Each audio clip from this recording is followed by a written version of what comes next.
SC వర్గీకరణలో క్రిమిలియర్ను అమలు చేయాలని తెలంగాణ మాదిగ సంఘాల మహాకూటమి చైర్మన్ పోకల కిరణ్ మాదిగ అన్నారు. మహాకూటమి కార్యాలయంలో గొల్లపల్లి దయానంద్తో కలిసి ప్రత్యేక సమావేశం ఏర్పాటు చేశారు. ఎస్సీ వర్గీకరణలో క్రిమిలియర్ను అమలు చేయాలని లేదంటే మహా ఉద్యమం తప్పదని హెచ్చరించారు. కమిషన్ల రిపోర్ట్లను బట్టి మాల ఉపకులాలను 3వ గ్రూపులా చేర్చి 3 గ్రూపులుగా చేయడాన్ని మేము స్వాగతిస్తూనే ప్రధానంగా మేము తీవ్రంగా వ్యతిరేకించేటటువంటి నిర్ణయం క్రిమిలేయర్.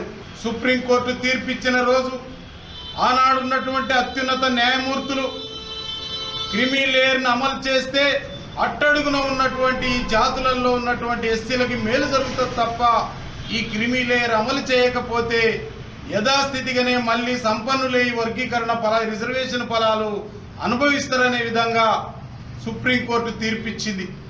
ఆ యొక్క ప్రభుత్వానికి ఇచ్చినటువంటి రిపోర్టుని యాస్టీజ్గా ఈ ప్రభుత్వం అమలు చేయాల్సిన పరిస్థితులలో దీంట్లో కూడా తిరిగి మరొక 30 ఏళ్ళు ఉద్యమం చేయడం, అదేవిధంగా దానికి అవకాశం కల్పిస్తూ ఈ యొక్క మంత్రి